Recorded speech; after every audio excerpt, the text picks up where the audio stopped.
Bismillahirrahmanirrahim. Assalamualaikum warahmatullahi wabarakatuh. Alhamdulillah.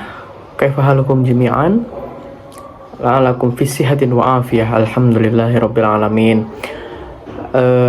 Pada pertemuan kali ini, sebelum kita masuk kepada materi yang baru, Bapak minta kepada anak-anak untuk mereview kembali materi yang sudah kita bahas kemarin.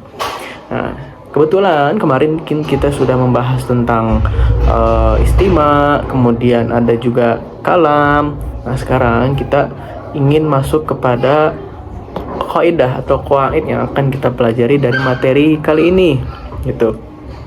Nah, sebelumnya pasti kalian sudah pernah belajar di sekolah atau di SMP, itu tentang kalimat aktif dan pasif, tentu dalam bahasa Indonesia. Namun pada kesempatan pertemuan kali ini, Bapak ingin memberikan sedikit pengetahuan, yaitu tentang kalimat aktif dan pasif di bahasa Arab, ya. Tentunya di bahasa Arab ini ada beberapa maklumat yang harus kalian ketahui. Nah, contohnya nih, satu, di dalam bahasa Arab itu ada yang namanya mabni. Nah, mabni kalau dalam pengertian umumnya atau dalam terjemahannya itu tetap, ya, maksudnya tetap tuh dia katanya tidak berubah-ubah gitu ya, tidak bisa ditasrif atau tidak bisa digoyir atau tidak bisa diubah lah asal katanya itu. Nah, dalam bahasa Indonesia kan ada pasif dan aktif. Nah, tapi di bahasa Arab juga ada, ya, maklum dan majhul. Nah, maklum ini apa? Jadi maklum ini biasanya dalam satu kalimat itu disebutkan pelakunya atau fa'ilnya. Nah, pelaku subjeknya. Nah, kalau dia majhul, dia tidak disebutkan, kebalikan dari tadi, kebalikan dari maklum, dia tidak disebutkan fa'ilnya atau pelakunya, ya, gitu. Nah, pasti kalian bertanya-tanya, kenapa sih nggak disebutin fa'ilnya? Ya, biasanya gini,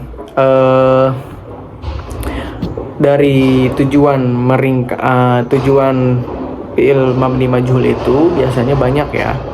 Ya, pertama itu untuk ijaz, ya, lil ijaz, yakni meringkas, ya, meringkas perkataan, jadi tidak perlu disebutkan subjeknya. Kemudian ada lil ilmi. Apa itu lil ilmi? Biasanya untuk diberitahu tanpa harus ada pelaku di situ.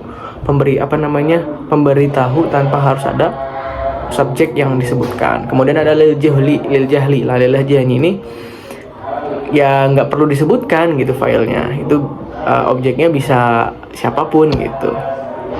Kemudian ada lil khaufi. Yang terakhir itu ada lil khaufi, biasanya untuk bukan penakutan, maksudnya dia agar sang subjek itu tidak harus diketahui secara langsung bahwasannya beliaulah yang menentukan hukum ini misalkan. Nah, makanya lil khaufi. Nah, di antara tujuan-tujuan untuk lil jahli itu atau lil fi'il majhul itu, biasanya memang kebanyakan hanya untuk diringkas, untuk menjadi suatu penetapan tanpa harus tahu subjeknya itu, ya. Jadi penting ya kita ketahui. Nah, kemudian anak-anak, nanti Bapak kasih contoh-contoh yang mudah. Kemudian dalam pembelajaran bahasa Arab kali ini harus perbanyak praktek, terutama dalam menulis kalimat. Makanya nanti silakan diisi oleh kalian semua. Itu soal-soal sebenarnya soalnya gampang lah ya, nggak usah satu kalimat, kata-kata dulu aja, nanti dikasih kemudian kalian kerjakan. Baik, itu saja, kurang lebihnya mohon maaf. Assalamualaikum warahmatullahi wabarakatuh.